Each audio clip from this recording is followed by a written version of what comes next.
Tena le olobe toteny sy le hoe tangalamena mihitsy no afaka hiseho am'izay tena mahizy azy ka raha fampiavana pirenena hoentina am'izay zavatra zay dia fampiavana pirenena ara-drazana misy le izy satria zao le zavatra natao hatramin'izay na nanao le FFKM nanao le FFM sanatria tsy hoe manakian'le olona zahay isaorana zareo zay nanao zay zavatra zay fa sy fomba ara-drazana nitondrany azy satria tsy nisy fifehezana vita tao anatiny tao am'le hoe dina satria raha misy dina nge mamehy atsika zay ny zavatra nampisy an'le ino mety fandrianam-pirenena teto amin'ity tany misy atsika ty le dina taloha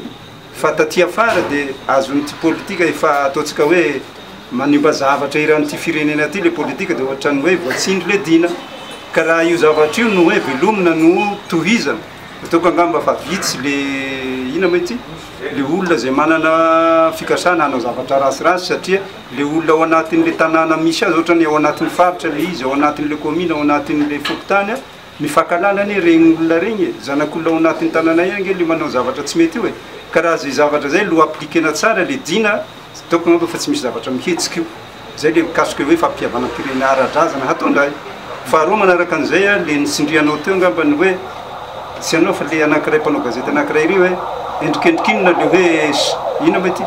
le karazana charge hataonareo aminy tsy hoe sanatria zahay hoe hanasage azy tahaka an'le hoe ary amin'ny fitsarana fa kosa fomba ara-drazana zay charge ataontsika hoe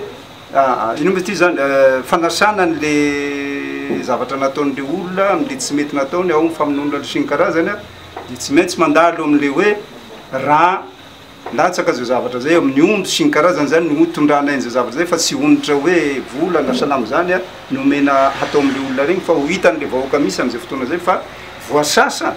le heloka zay vitan'le olona zay nanao zay heloka zay dia iny zany tondrana azy am'le hoe tsy miala maimaim-pona le olona fa regny olona zay nanao ataontsika hoe nanao an'izay zavatra tsy mety zay fa tsy maintsy ho hitapoko hitapirenena misy le izy fa hoe io misy omby maty eo matoa amintsika malagasy rehefa misy le hoe fandatsahan-dra dia midika zay fa hoe fanasana zay zavatra zay mba tsy hisony hiverenana zay zavatra zay